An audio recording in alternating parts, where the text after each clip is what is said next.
Olá, você que nos acompanha pelas redes sociais, a CBPC TV, mais uma vez com a Conversa Batista, e dessa vez estamos aqui falando sobre o grande privilégio da música e das funções pedagógicas da igreja, da congregação reunida, da questão da teologia das músicas, uma vez mais, que essa é uma ferramenta tão importante. Estamos aqui com o cantor e compositor Samuel Barros e teremos uma Conversa Batista muito especial daqui a pouquinho.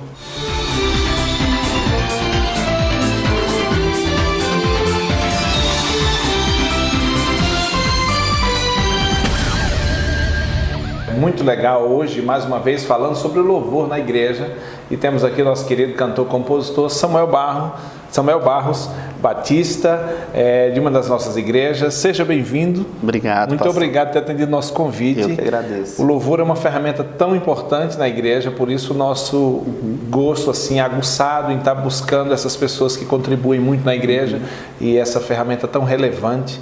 Então seja bem-vindo. Eu queria que você falasse um pouco mais de você, quem é Samuel, da sua igreja, seu pastor e a sua história. Na sequência a gente vai, mas fala um pouco de você, quem é Samuel Barros? Amém. Obrigado, pastor, pelo convite, obrigado à Convenção Batista.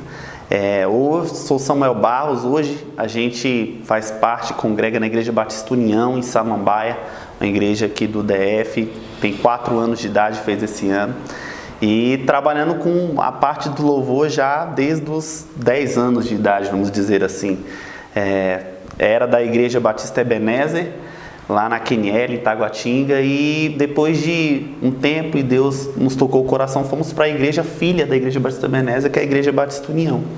E hoje a gente está lá junto com o pastor Francis Carreiro, que coincidentemente é meu sogro também. Gente boa. Gente boa demais, servo de Deus, e estamos lá fazendo a obra na área do louvor também. Foi com a hora que Deus me chamou desde cedo, e a gente tem buscado lhe somar e fazer um trabalho assim que agrade o coração de Deus. Que benção. Como foi esse começo? Fala da tua infância. Sim. E como surgiu essa questão, gostando de instrumento, gostando de violão, gostando de cantar, como é que isso aconteceu?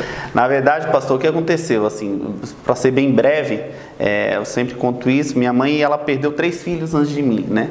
E aí minha mãe, dizendo ela, né, que Deus falou com ela, que ela teria um filho que seria dedicado à obra de Deus. Então foi assim que eu nasci. Eu sou o fruto da 4ª gravidez da minha mãe. Então, desde pequenininho, eu sempre fui interessado por música. Por isso o nome Samuel. E por isso o nome Samuel, exatamente, né? Ali tem uma chave ali com a Bíblia, né? Na história de Ana. Então, assim, Deus, ele me preparou desde pequeno, assim. E aí eu ia lá pra frente, na hora do louvor, ficava com minhas mãozinhas lá, querendo tocar, junto com o pessoal que tocava na época e tal. E aí até que minha mãe comprou um violãozinho pra mim, daqueles de plástico, e a gente começou E aí eu comecei a pegar interesse mesmo. Com 6 anos eu já cantava na igreja. Aos 10 anos eu ganhei meu primeiro violão. E aí, um detalhe importante, eu ganhei um violão destro, né? Só que eu não sabia que eu era canhoto e sempre eu queria colocar pro outro lado. E aí a gente começou a tocar assim, e enfim, e desde então a gente começou a ter interesse de entrar dentro do Ministério de Louvor local também. E dentro disso eu fui amadurecendo, tanto espiritualmente como musicalmente, entendendo como funcionava essa parte do louvor dentro da igreja. E Deus assim começou a trabalhar comigo, o chamado, e aí depois me chamou para um ministério também mais cantado, no sentido de levar a palavra de Deus através das músicas, das minhas composições, que comecei a compor também a partir dos 10 anos de idade. Legal. E enfim, nessa trajetória a gente gravou os trabalhos e graças a Deus tem nos abençoado e abrido as portas para que a gente possa levar a palavra dele em várias igrejas do campo e fora do campo também. Isso. A voz, soltar a voz aí, né? Exatamente. Só por curiosidade, inverteu as cordas do violão ou continuou destro? A gente inverteu as cordas do violão, pastor. E para ser bem sincero, a gente, depois de tudo isso, a gente ainda começou a encomendar instrumento para canhoto, que na época era muito difícil. Hoje em dia já é mais comum, né? Legal. Então assim, mas foi dessa forma. Essa questão da formação mesmo. Porque eu acho que na igreja a gente percebe que tem um chamado e às vezes requer, e eu não excluo absolutamente essa necessidade de você estudar e se preparar fora, mas como se deu na sua experiência, na igreja, aprendendo, como foi adolescente, pegando violão sem saber, alguém ensinou 4 notas no violão, que dá para cantar 25 músicas com aquelas 4 notas, sim, né? Então, como é que foi a sua experiência na igreja, chamado, foi alguma coisa assim? Você estudou música fora? Exatamente, o que aconteceu? A gente quando eu ganhei o violão, eu comecei a me interessar, né? Então, assim, na época a internet já estava começando a ter aquele boom da internet e tal. E aí eu fui pegando aquelas revistinhas que dividiam em banca, né? E vendo os vídeos e comecei a aprender. Na igreja tinha um rapaz que já me ajudava muito, então ele falava assim, ó, faz a nota assim, eu faz a nota daquela forma. Mas no início de tudo é sempre a gente tem um interesse só, né? Buscando só. Então, assim, mas nesse sentido de você ter uma formação dentro da igreja, assim, principalmente onde eu cresci, sempre tiveram pessoas dispostas. E eu acho que muitas vezes falta isso também dentro das nossas igrejas. Pessoas dispostas a ensinar. Porque muitas vezes todo mundo aprendeu de alguma forma. Um dia alguém te ensinou também. Por mais que você tenha um início sozinho, alguém te ensinou. Então, inclusive é algo que a gente busca lá dentro da igreja também. No caso, me ensinou, mas eu não aprendi. Exato. Mas nesse sentido, pastor, aí a gente começou a ter um trabalho de formação, de ter pessoas que ensinassem, entendeu? É um trabalho, como eu havia falado antes, é uma preocupação que a gente tem dentro da nossa igreja também local. Da gente, poxa, a pessoa tem interesse em louvar, então vamos ensinar. Qual o treinamento que a gente pode dar com sentido louvor? E aí eu acho assim, que muitas vezes a gente entra dentro dos ministérios de louvores das igrejas, a gente não sabe o que é o louvor, para que serve o louvor. Acha que chegar lá é tocar e cantar e pronto, e acabou. E não é só isso, entendeu? E eu acho que a gente tem que trabalhar para esse tipo de preparação, da pessoa entender o que é o louvor, por que o louvor, porque muitas vezes a gente vê isso, né? O que eu ouço muitas reclamações, os ministérios vão cantar, tocar e de repente sai do culto, vai ali beber água, fica lá fora porque acha que o meu chamado é louvor, vou lá cantar e tocar e já era. E eu acho que não é isso. Então, assim, existem pessoas, e na minha antiga igreja, houveram pessoas que me ensinaram que é importante, o louvor faz parte de um contexto do culto. Não é o mais importante e nem é aquele que é menos importante, faz parte de um corpo. Então, assim, você está preparando para algo. Então, eu cresci aprendendo assim e é isso que eu busco ensinar também lá na igreja. Uma coisa muito interessante, eu sou apaixonado por falar de vocação, do chamado, porque eu acho que isso é uma coisa forte, é uma experiência personalíssima, ou seja, a pessoa e Deus. Mas quando a gente está falando do ministério de louvor e na música, muitas vezes nós temos essa ambiguidade ou bipolaridade de você achar que o chamado para a música, ele tem que se preocupar só com música. E quando a gente está falando que Deus o chamou, a gente não pode excluir que essa pessoa precisa saber quem é esse Deus que me chamou e saber mais, ou seja, a questão discipular, a questão espiritual. Por exemplo, uma frase que eu sempre ouvi é que tire um instrumento de alguém que trabalha no louvor e vai sobrar um servo de Deus. Porque às vezes a gente fica naquela, eu não estou na escala para tocar hoje, então hoje eu não vou para a igreja, é minha folga. Sim. Né? Ou terminei de tocar, já posso até ir embora, para pegar o restinho do programa que está passando lá. Então o que você acha dessa completude que é mediante a importância de alguém que trabalha no louvor na igreja? Então, eu acho o seguinte, que a gente dentro do louvor, a gente precisa entender primeiro por que você foi chamado. É a primeira questão. Porque músicos a gente tem, Brasília afora, Brasil afora, a gente tem músicos muito bons, inclusive. E para mim existem 2 pontos, pastor. A Bíblia fala quando Abraão foi entregar Isaac ali como oferta ao Senhor, quando Deus pediu para que ele entregasse Isaac, Abraão preparou o holocausto, né? Então, assim, eu acho que a parte do louvor existe uma preparação. E existe 2 pontos de preparação. Existe a preparação que você precisa ter de você estudar o seu instrumento, porque você não pode entregar a Deus algo de qualquer coisa. Né? Eu acho que, assim, que a boa vontade ela é muito boa, no sentido de a pessoa se oferecer para tocar algo. Mas eu acho que existe também a questão de você estudar para oferecer algo com excelência a Deus. Com certeza. Salmo 30 diz, louvai o Senhor com instrumentos de 10 cordas. Exatamente, perfeito. Mas eu acho também que não adianta também você ter um melhor instrumento, você, por exemplo, ter um melhor teclado, né? Isso. E você ter um coração que não está ali. É o outro lado. Exatamente. Então, assim, existe esses dois pontos, sabe? Eu acho que a partir do momento que você trabalha essa parte de espiritual, você entende que o culto, ele é a Deus, não é a mim, né? Então, assim, a partir do momento que eu vou lá, toco e vou embora, eu fico lá fora, eu estou sendo um artista. Eu estou indo lá para cumprir uma tabela e pronto, entendeu? Então, assim... É possível a questão artista cristão, uma vez é um artista, é problema ser artista cristão ou só... O problema é quando eu me restringo a dizer que eu sou um artista, que vim tocar na igreja, né? Eu acho assim que, por exemplo, eu pego a palavra artista da arte, né? Isso. De você existe uma arte.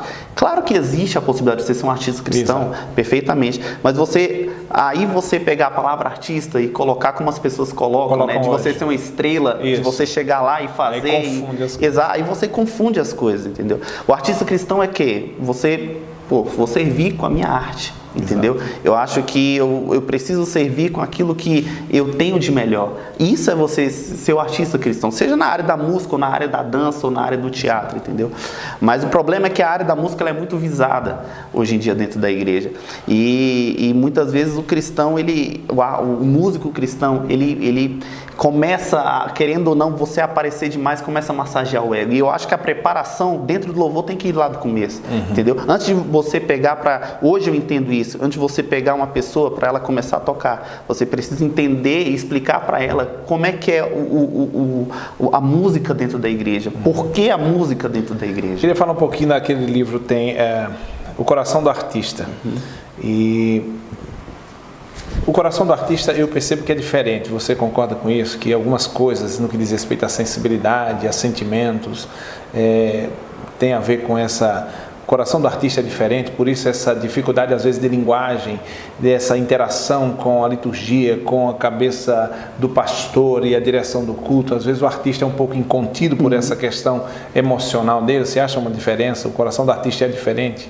Eu acho assim que... assim, dentro do louvor em geral, a gente precisa estar em sintonia, né? E a sintonia, ela começa com a oração, né? Eu acho que todas as partes do culto, a gente precisa ter uma sintonia, né? Então, assim, hoje, dentro da minha igreja, o pastor, ele dá super liberdade para isso. Assim, eu posso hoje... sei lá, colocar uma música lá no final que não tenha nada a ver com a pregação dele, vamos supor, né? Porque ele me dá essa liberdade, mas existem pastores que não. Então, assim, eu creio que você precisa estar em sintonia em oração, porque se você está em oração, em sintonia, buscando a Deus no sentido de uma direção... A motivação clara. Exatamente. Então, assim, se você tem essa direção, tudo ocorre para o bem do culto, do culto em geral, né? A gente costuma dizer que é o seguinte: se você está em oração, se você está em sintonia com Deus, com certeza você vai estar em sintonia com o seu pastor, porque é o mesmo Deus que ele busca, entendeu? Então, o direcionamento que Deus vai dar para ele, com certeza vai dar para você também. Então, assim, graças a Deus a gente trabalha isso dessa forma. Eu creio que seja dessa forma, né? Mas tem pastor que não. Eu já trabalhei com pastores, por exemplo, que, olha, o tema do culto é esse, trabalhe músicas assim, né? E eu acho que é muito válido também, isso. Não discordo, né? E creio que precisa ter organização, decência e ordem no culto da igreja. Então, assim, eu acho que dá para trabalhar as duas formas, sabe? Eu queria te perguntar sobre liturgia do culto.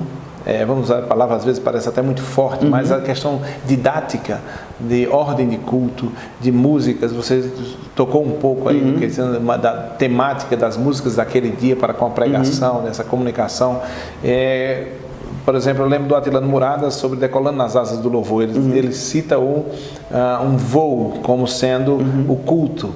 E esse processo todo o que é mais importante, a gente às vezes escuta algumas expressões, né? Quando vai começar a pregação, diz agora vamos prestar atenção que agora Deus vai falar. Então Deus não falou nada em nenhum momento antes do culto. Queria que a gente falasse um pouquinho, só que depois do nosso intervalo.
Pois é, de volta à nossa Conversa Batista, hoje falando sobre louvor na igreja, essa ferramenta tão preciosa de Deus no meio do seu povo. Estamos aqui com o cantor e compositor Samuel Barros, membro da Igreja Batista União em Samambaia.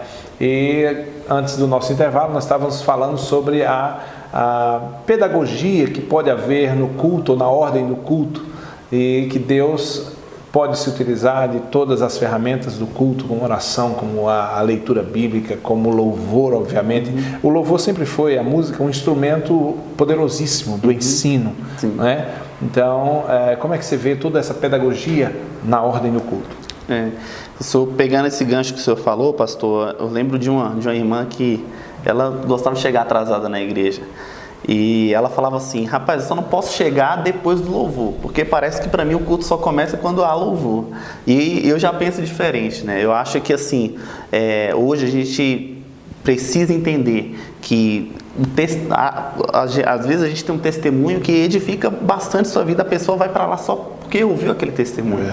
Ou então existe um hino que foi cantado que a pessoa precisava ouvir naquele momento.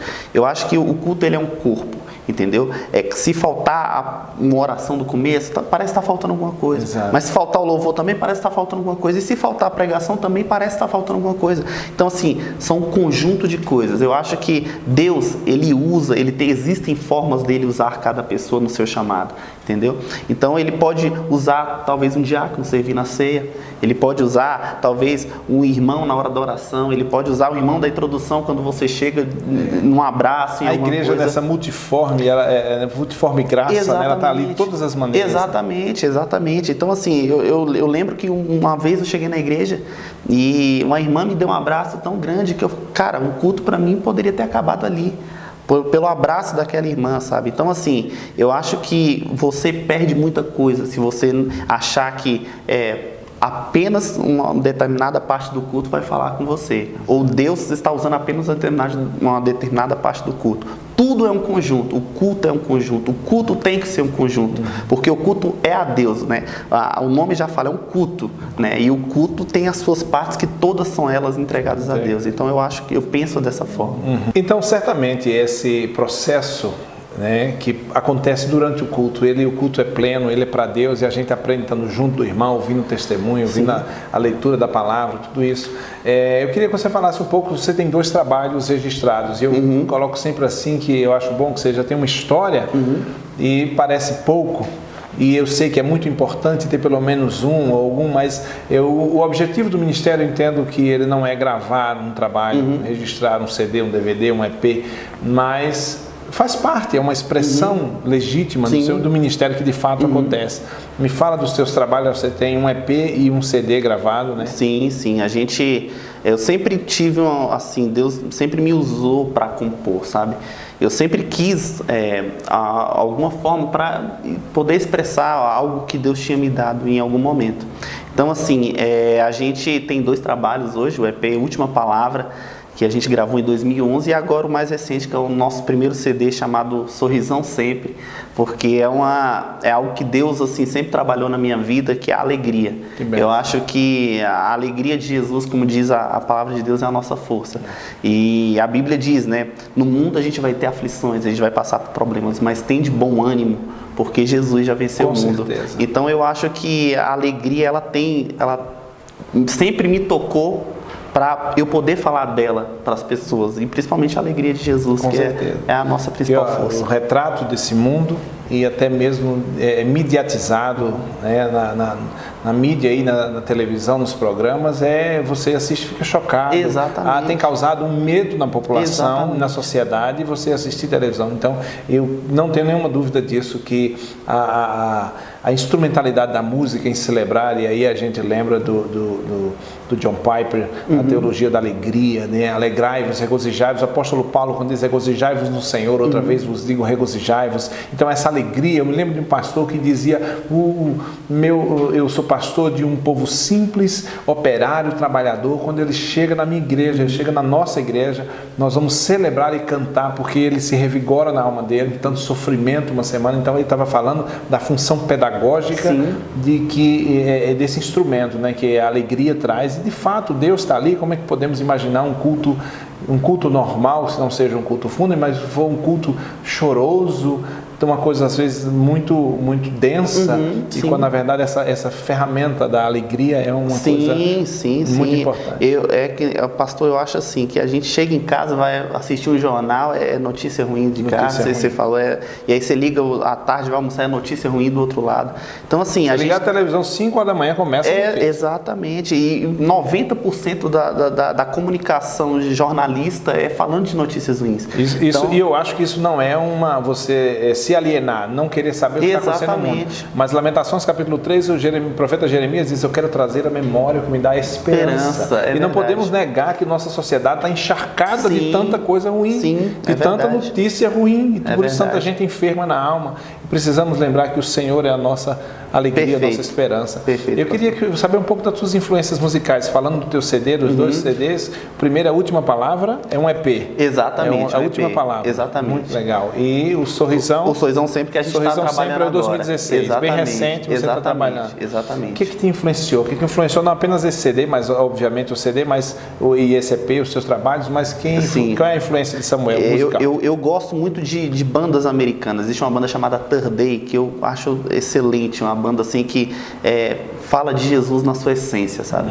E aqui no Brasil eu sou bem tradicional, eu gosto do Kleber Lucas. Eu acho que o Kleber Lucas, ele em suas ministrações tem alegria, e eu me identifico com a alegria, sabe? Então assim, quem me conhece sabe que eu sou muito fã de Kleber Lucas, e o Fernandinho também ali, mas acho que mais o Kleber Lucas. Ele, para mim, tem uma alegria, um jeito, uma essência, uma espontaneidade que me... Eu acho que essa questão da alegria é muito interessante, e quando você fala eu percebo uma força no que você está dizendo. Eu tenho a impressão, às vezes eu chamo esse perfil assim, não sei se é bem o seu, a gente teve alguns contatos, mas aquele tipo de pessoa que não cabe dentro dela, né? É mais ou menos isso. Mas eu acho que quem ministra, de fato, precisa dizer com a própria vida que tem algo ali que precisa ser cantado, precisa ser dito, essa vontade, esse desejo precisa de fato ser muito notório, né? Porque implica em ministrar aquilo que você de fato vive. Exatamente, aquilo que a gente acredita. Eu acho que não adianta eu cantar aquilo que eu não vivo, né? Não adianta eu falar, por exemplo, sei lá, de alguma coisa que, por exemplo, não é aquilo que eu vivo dentro da minha casa. Então eu vivo dentro da minha casa, nos meus dias, alegria. Então eu vou falar sobre isso, que eu acho que é o que Deus tem me ministrado na minha vida, e eu preciso falar disso. A igreja precisa disso, com certeza. O mundo precisa disso, porque Jesus é a razão, é a nossa alegria, né? Como nós também cantamos muito. Samuel Barros, muito obrigado. Eu que agradeço, por ter atendido nosso convite, nós estamos muito felizes. Queria que você desse uma palavra aí, poderíamos dizer assim, para o pessoal do louvor, para a galera do louvor, a galera do ensaio, do sábado à tarde, aquela galera que rala, né? Dá uma palavra para eles aí. Eu quero dizer a todo mundo que entra e que tem o chamado para essa parte do louvor, que o louvor ele não é para nós, o louvor é para Jesus. E o louvor ele precisa ser preparado, ele precisa ser estudado, e eu acho que principalmente ele precisa ser ungido, porque é para Jesus. Então se prepare, estude, né? Procure meios de se aperfeiçoar, porque se a gente se aperfeiçoa para tantas outras coisas na nossa vida, seja no estudo, seja no trabalho, por que a gente não pode se aperfeiçoar para aquele que um dia morreu e ressuscitou por nós, né? Então eu quero te dar essa palavra hoje. Estude, se aperfeiçoe, dê o seu melhor, busque o Senhor na sua essência, espiritualmente falando, que com certeza Ele habitará no meio do seu louvor. Já finalizando também, hoje, como o pastor falou, a gente tem um trabalho gravado, chamado Sorrisão Sempre, e se você quiser ouvir, está em todas as plataformas digitais aí, no Spotify, no Deezer, e entre outros.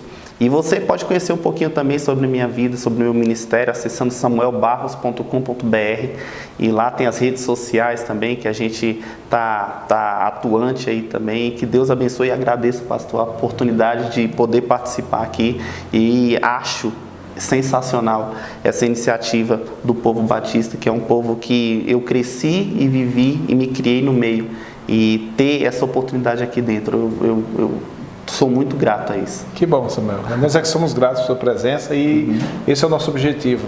Mostrar todas as forças e a instrumentalidade, ajudando o nosso povo a cada dia e compreender a preciosidade que a música e o louvor, de uma maneira geral, no seio da nossa igreja. Então nós agradecemos muito.